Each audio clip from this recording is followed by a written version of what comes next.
Hi, my name is Gleason. I've performed music here before, but I'm going to tell a story today. Woo!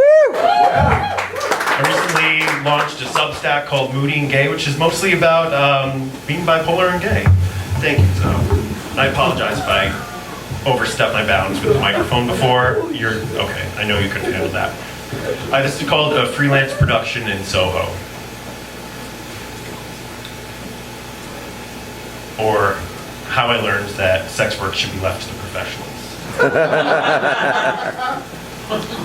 He was at a hotel in Soho when my profile showed up across the river.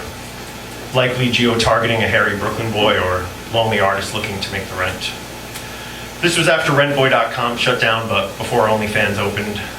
Hard times creating a hole in the market for closeted men, unattractive guys with high standards, or busy traveling professionals with no time but cash to burn. I exited the Spring Street subway stop and walked west towards the other river. I'd already sussed out that this would be a nice hotel with a proper doorman to ring me up. Along with my assumption that it was generally unwise to murder someone in your hotel room where your driver's license and credit card are stored with a steady stream of security footage, I felt relatively safe, which is likely why I made it this far instead of devising a plan, blocking his profile in terror, getting stoned, and jerking off like I previously would. I was announced and sent up in a mirror that would normally inspire, in a mirrored elevator that would normally inspire selfies, but instead I got one last look at the pic he sent from his blank profile.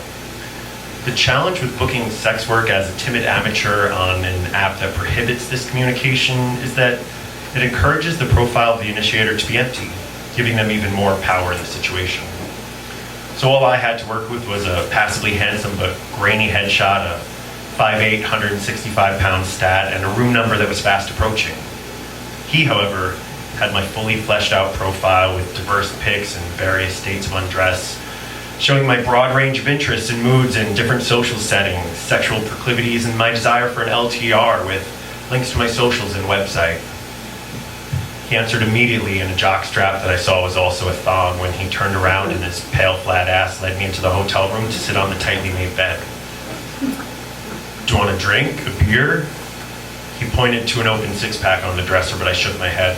I'm good, thanks. What you doing in town? Finishing a production.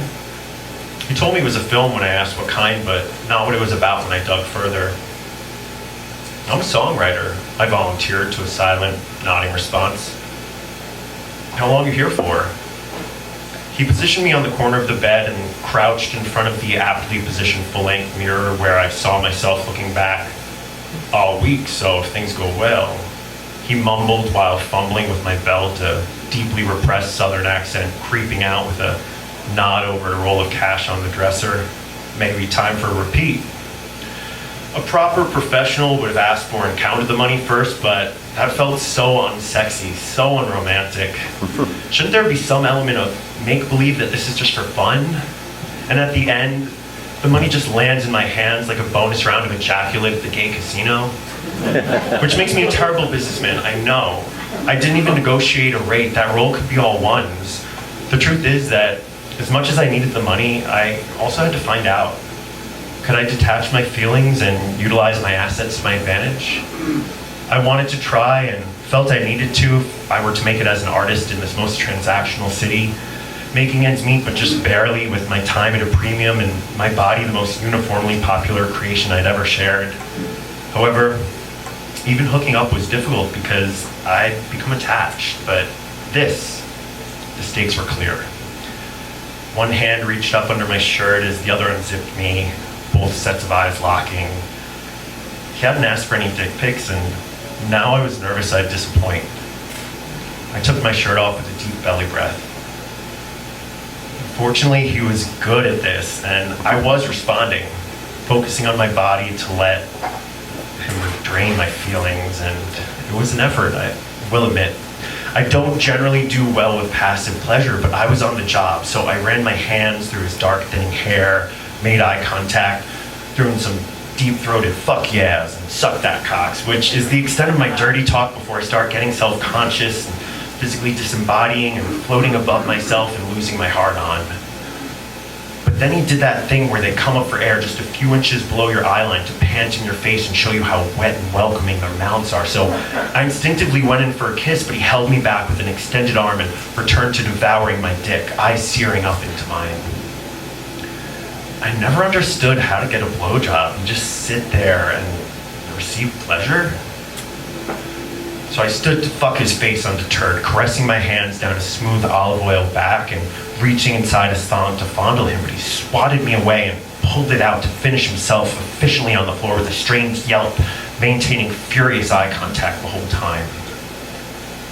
Over and out the window, I looked to where the sun had just set below New Jersey and felt a crumble of dollar bills placed against my now dwindling erection.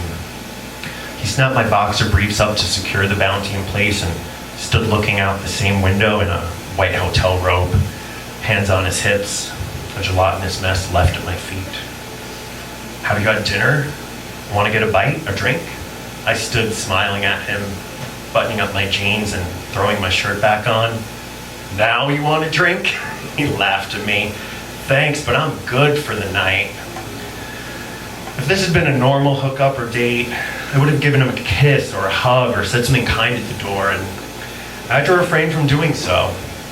Instead, he led me away with a highball glass of beer in one hand, thanking me for the dick and telling me that this was hot, but to get back to Brooklyn before the ferry stopped for the night.